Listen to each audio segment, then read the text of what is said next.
Okay. All right. So I've got this as 180 degrees. I can keep going with this, and I say 4e to the j omega t if omega t was equal to 270 degrees. Where's that? Straight down, right? Now, what's going to happen is as time keeps moving on, let's say I get to omega t equal to 360, I'm going to be back to 0, right? So basically, what is this? Well, I call this guy the complex exponential vector. What's it doing?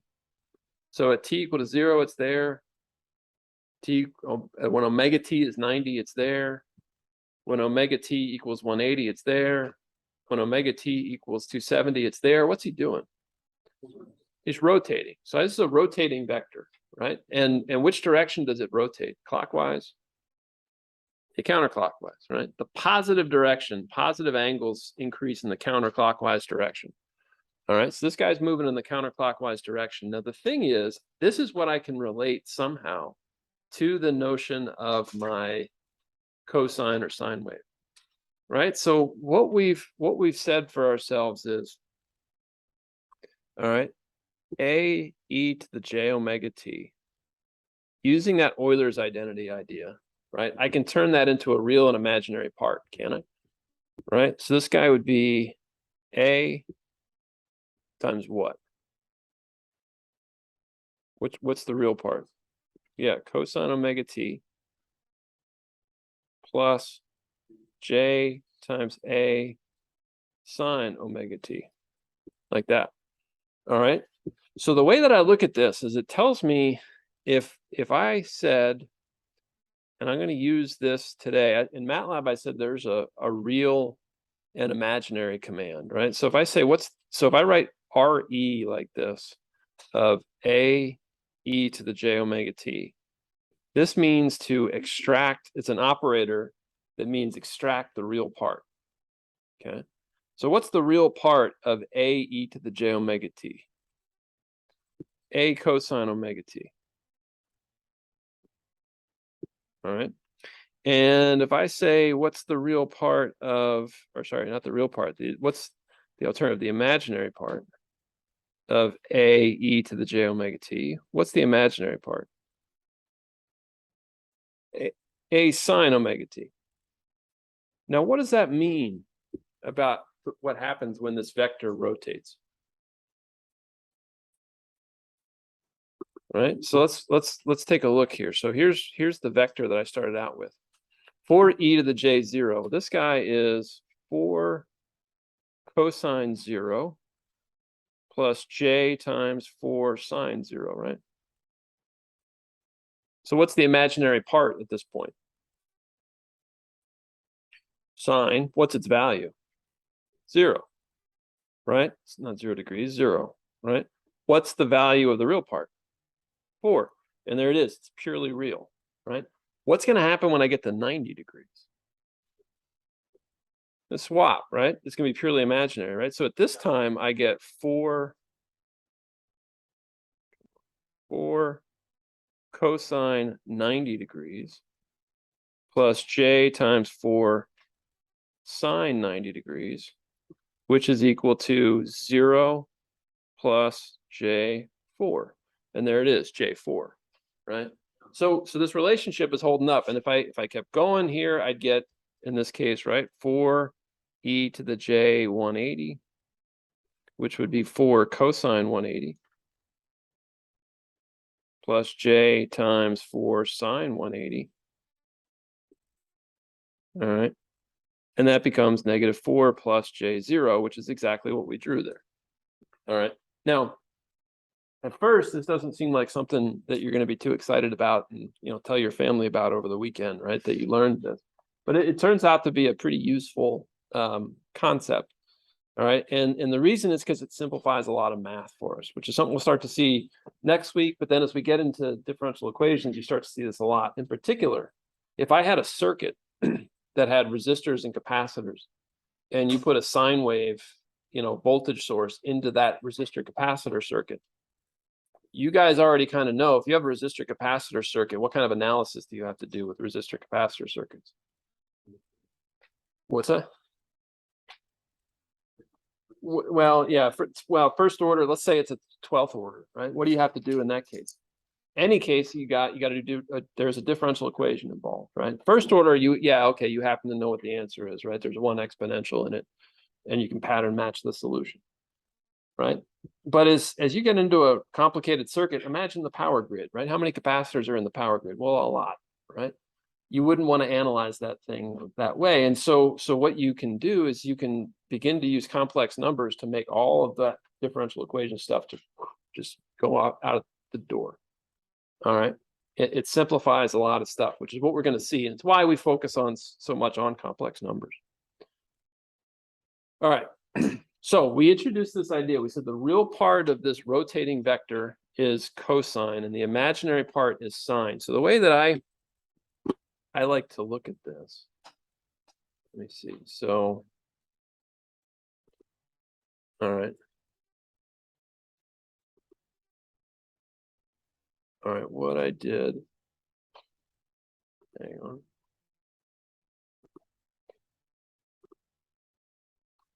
Oh, it's still going. Hang on. Okay, all right. All right. So what I've got here is I've got 4 cosine omega t. And what I'm going to do is, what I've shown here is a couple of things. This is basically at t equal to 0. This is where, or sorry, this is 10 cosine omega t. All right. What I'm showing is at t equal to 0. Now, what I'm going to do is I'm going to let time advance. And so when time moves, now I got 2 vectors here. So, or actually 3 vectors that I've shown. Okay. Now, the vector that's moving with respect to time is this guy. His length is 10. Okay. And now in this particular case, I've set it up so that omega t is equal to 30 degrees. Then I'm going to do 60 degrees. Then I'm going to do 90 degrees. What is this vector that I've shown here? So there's three vectors here. This is the one that's moving. This one right here that ends with this arrow tip. What is that? So the one that ends right here.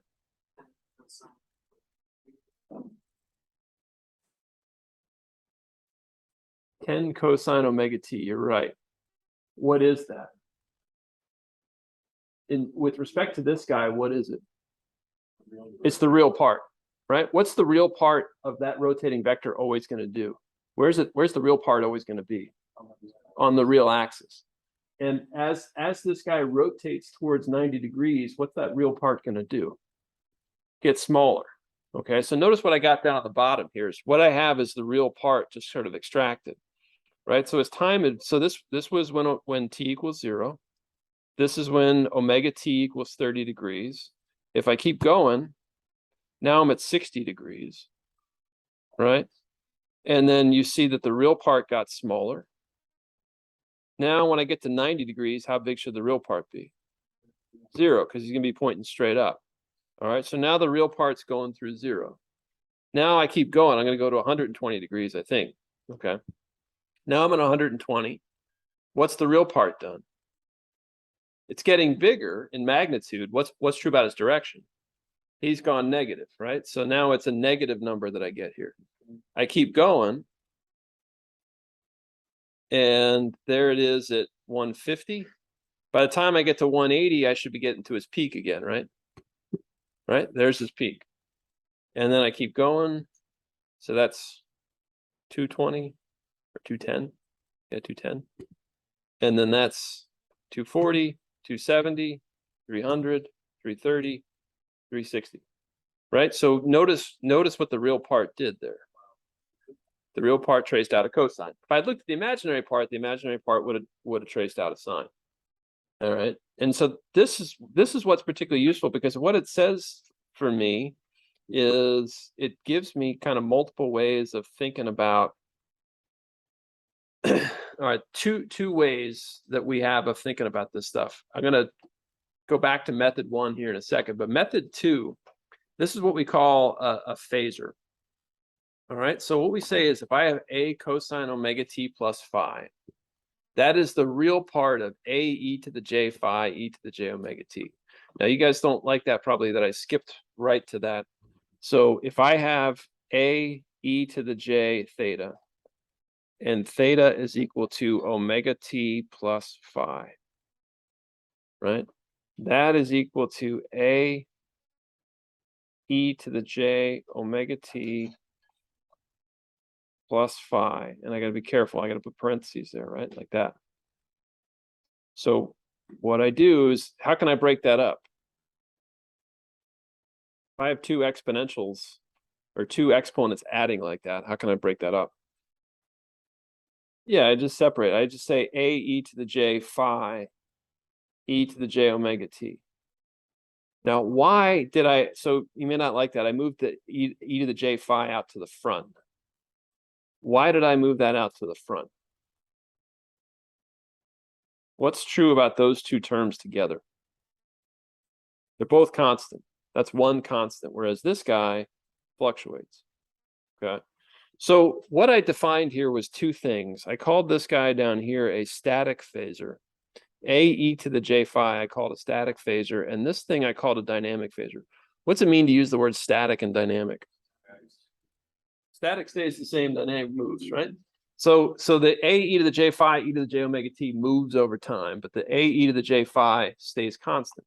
So actually, if you go back to the image that I drew, I had a third vector there. All right, so if I run this guy again,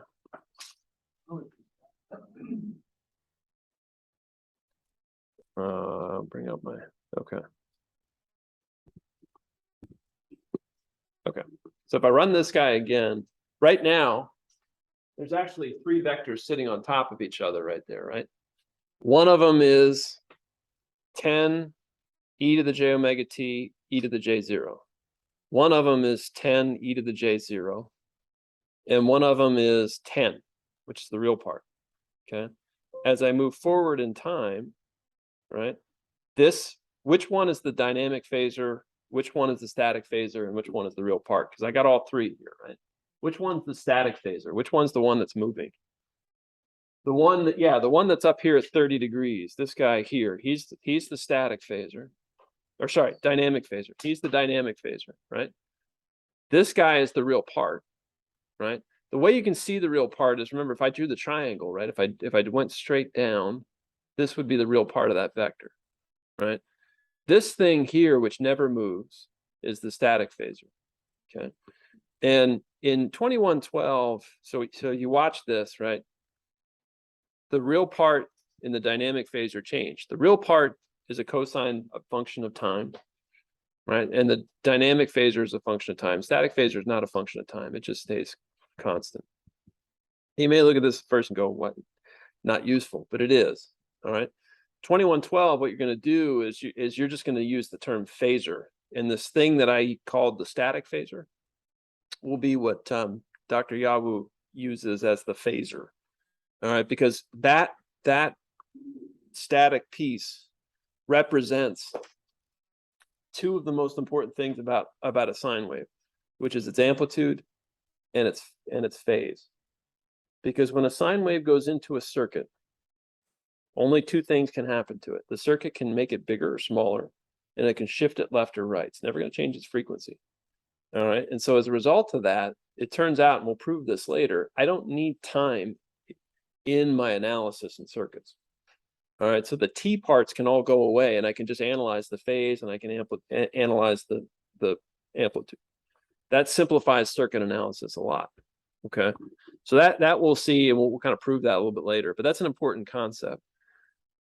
Now, the other method, all right, is this idea that if I have a cosine omega t plus phi, I can use that other relationship that we derived, where we derived it at the very end last time, which is to say that if I have 1/2 e to the j theta plus e to the negative j theta, that's equal to cosine.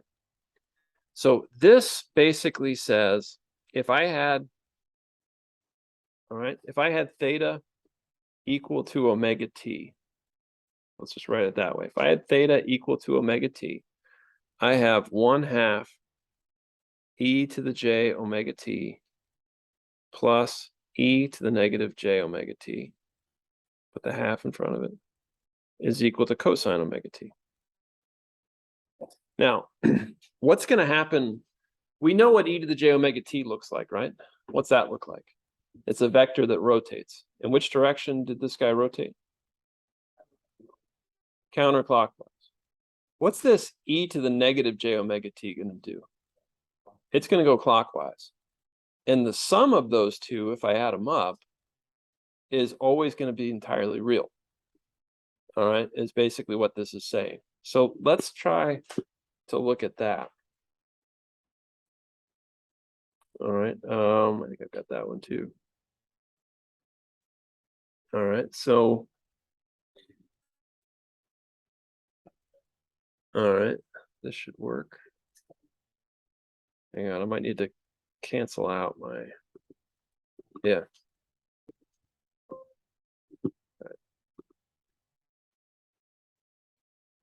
All right. So now in this case, oh, I don't want it to do it for me. All right. In this case, let's try.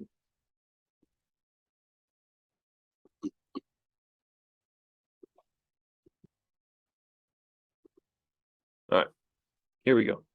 All right, what I've got here is I've got 4, and let me write this out. What I've got, so you can see it, too many windows open. Okay, what I've written out here is this guy, 4 cosine 1000 t. Okay, 4 cosine 1000 t. So I can write that 2 ways, is what this is saying. So I can say this is the real part of what? 4 cosine 1000 t is the real part of what complex exponential? 4 times what? E to the j 1000 t. All right, that was basically writing this guy in this method 2 that I wrote. Okay, using this idea right here, right? If I had 4 cosine 1000 t, I can write it in terms of this expression. So how would I write that? How would I write 4 cosine 1000 t using that relationship? It would be what? 4 over 2 times what? 1000 t plus 4 over 2 e to the negative j 1000 t. All right. So what I've got here is basically three graphs. All right. The top here is basically going to be these vectors. So what I have is I have this vector right here and this vector right here. Okay. And I am also showing the summation of those vectors. Okay. And the top part here, this is the real part and this is the imaginary part, okay, of the sum. Okay. So what I want to do, let's go to that MATLAB picture again. All right. All right. So let's see. Right now, the 2 rotating vectors are right here. What's this guy? That's their sum, right? Because right now at time t equal to 0, if I go back to here, right? At t equal to 0, right? If I plug in t equal to 0 here, I get 4 equals what? What do these two guys become at t equal to 0? What's e to the 0? E to the 0 is 1, right? So I have basically 2 plus 2 when I look at this, right? Because this 4 over 2, e to the 0 is 1. So this becomes 2, and this becomes 2, right? So I have 4 equals 2 plus 2, something that's not particularly surprising, right? If I keep going, right, what this says is these two guys are always going to be what I call complex conjugates of each other, right? They're always going to be complex conjugates of each other. What did I say was a complex conjugate? Well, their imaginary parts are the opposite of each other, right? And their angles are the opposite of each other, right? So one of them has an angle of theta, one of them has an angle of negative theta, right? So they're going to balance each other. So if I watch this guy, as time advances. Let's do that. All right. So now I'm going to go to omega t equal to 30 degrees. At omega t equal to 30 degrees, all right, let's see what I've got here. So this is this the positive rotating vector here?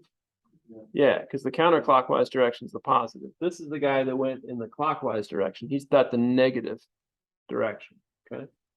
If I look at if I took their two real parts, right? So I would get the real parts by seeing what's the length on the real axis. And I add them up, then I get that tip, okay?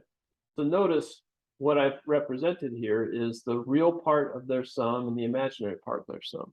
The imaginary part of their sum is 0. The real part of their sum looks like it's starting to trace out cosine. So if I keep going, now it's omega t equal to 60 degrees, right? And I see that their summation is twice the size. What's going to happen when I get to omega t equal to 90 degrees? What's going to happen to the real part? It's going to be 0, right? Because one vector is going to point straight up and one vector is going to point straight down, right? So there is no real part now. All right, if I keep going, now the real part's getting bigger again, but what's true about its direction? Opposite, it's going in the negative direction, right? So I keep going, this guy's going to basically trace this thing out, all right? So it's a pretty straightforward way of thinking about stuff. It's not a particularly complex idea, but basically what it says to me is that if I have these vectors sine omega t and cosine omega t, or these functions sine omega t and cosine omega t, both of them can be thought of as a combination of two vectors that move over time. All right, one vector that rotates in the forward direction and one that rotates backwards in the clockwise direction. Okay, so this would be my a e to the j omega t. This would be my a e to the negative j omega t. The negative means that basically the frequency is negative. The angle is basically moving in the negative direction. There's no such thing as a negative frequency, right? In other words, something is moving at a particular frequency, not in a negative way. So you're never going to talk about a sine wave moving at negative 60 hertz, right? It's moving at 60 hertz, right? This way, so basically these two ways of representing sine waves in terms of this sort of static dynamic phasor and in terms of these two rotating complex exponentials is going to be something we're going to use a lot. All right, on the next homework, I'm just getting you kind of familiar with this concept. We're going to use it a little bit to simplify some math. All right, next week, right? We're going to start to use it to simplify, in particular, some of our calculus. All right, let's just make sure that we get these definitions clear, right? So if I have, all right, a cosine omega t plus phi, all right, which is not a times real part, but is the real part of that, okay? Then I get this result, right? So the static phasor by definition is this guy. The dynamic phasor is this a e to the j phi e to the j omega t. The dynamic phasor always rotates in the counterclockwise direction. The positive direction is the counterclockwise direction. All right. Now, let's take this example here. So let's say I have 4 cosine 1000 t plus 30 degrees. That's the real part of what? How would I express that? The real part of what? Yep. So usually what I do is I say 4e to the j 30 degrees, right? Because I'm going to separate that term out because I know this is constant. This is my, well, it's constant. And then I have e to the j 1000 t, like that. All right. So what's the static phasor and what's the dynamic phasor here? Yeah. Yep, the 4e to the j 30 degrees is that. Okay. And then the dynamic phasor is the whole thing. 4e to the j 30 degrees, e to the j 1000 t. All right. So when I look at this, if I take that example, right, at t equal to 0 for this particular guy, where is, so, and let's make sure we get this straight. So we've got, this is equal to the real part of 4 e to the j 30 degrees, e to the j 1000 t. Now for this guy, when t equals 0, where's he pointing? What's that? So at t equal to 0, where's this dynamic phasor pointing?